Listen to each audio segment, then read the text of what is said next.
Hi everyone, I am Sandy and this is my frugal life.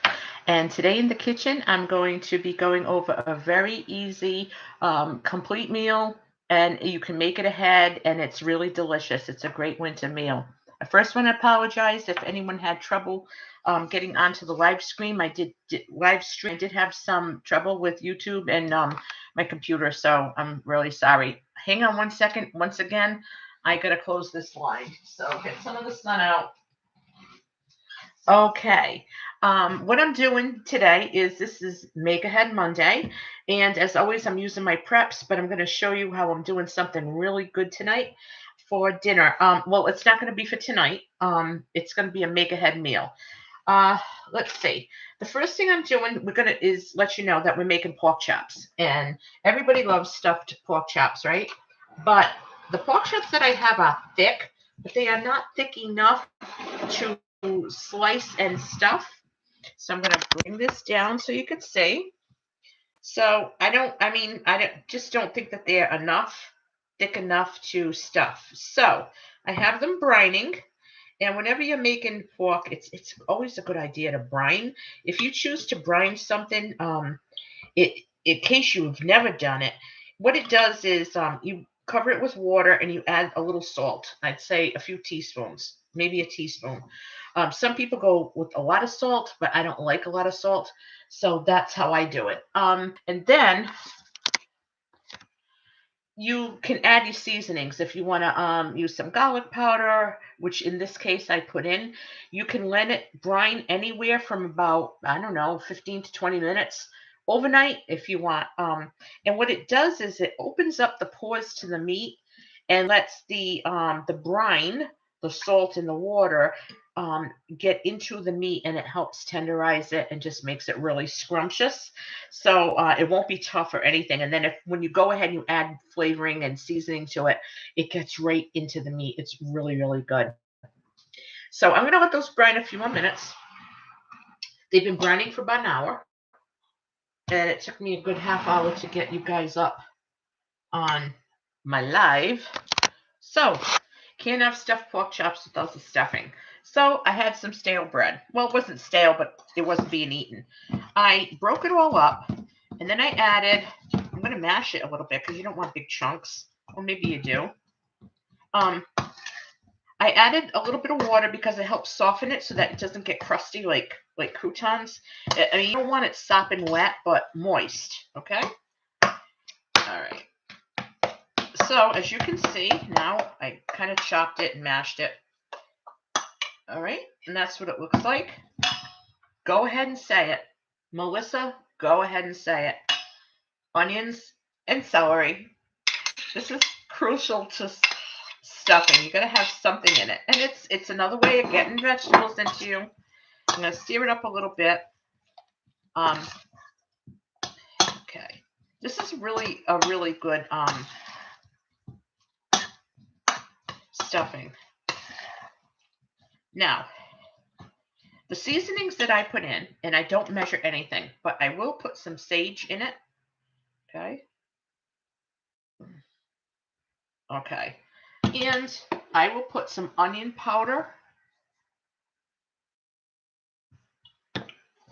and some black pepper. If you're arriving at the live, please give me a shout out so I know you're here. I'm going to use a pinch of celery salt, like literally a pinch. And because I'm using that, I'm not going to use regular salt. And this is the key ingredient my mom always had in the kitchen, Gravy Master. This gives meats, stews, soups, sauces a nice color and a nice flavor. So I'm going to add a dab in here. And my mother said she used to do it with the stuffing mostly for color. But it does really give it a nice flavor. Okay.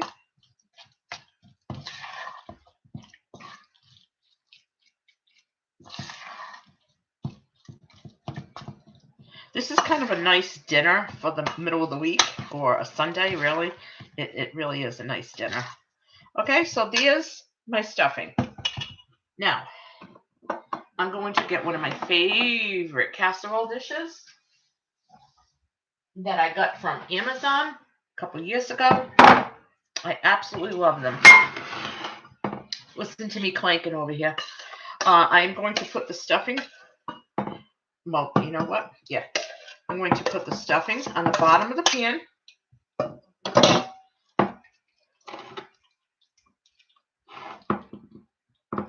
Now, I'm doing 3 pork chops, and I'm going to tell you why it's such an odd number.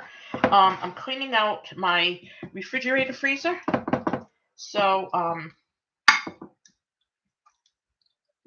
I wanted to use up whatever was in there, make meals out of it.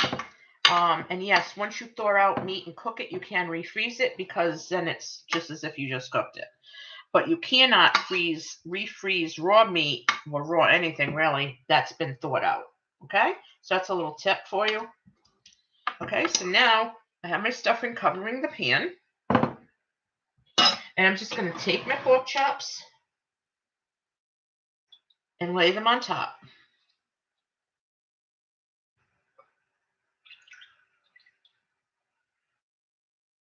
I mean, it looks so nice. This really looks pretty. I am not adding any seasoning or anything to the pork chops. But I want you to bear with me for 1 minute because I am going to do something else. Be right back.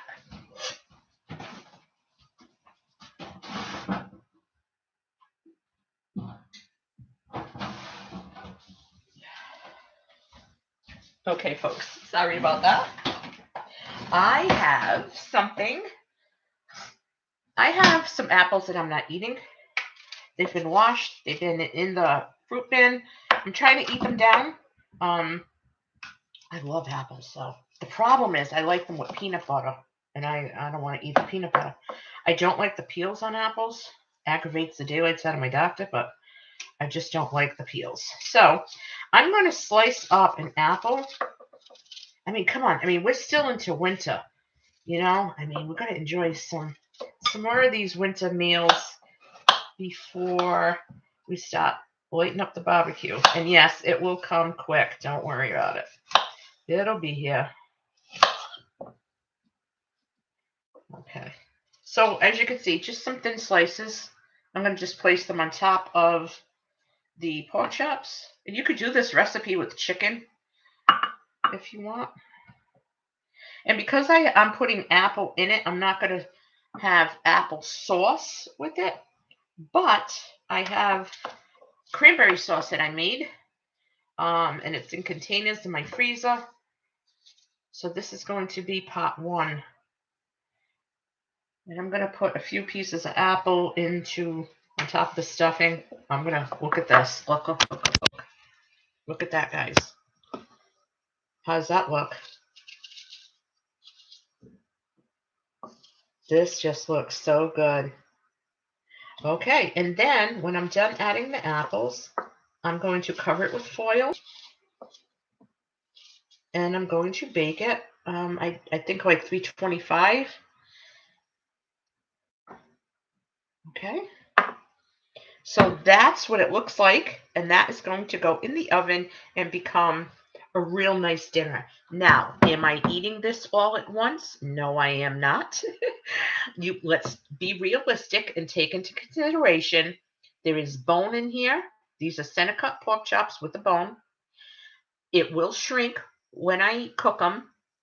So this dinner will be split up into probably 3 dinners. If I have company some night, I'll just take out 2 of them. And that'll be dinner. There might be one left over for another dinner, but this is going to be scrumptious. Okay. Now, you're probably all wondering. Everyone's probably wondering. Well, first, while I'm getting into this, I wanted to say welcome. Welcome back to my channel.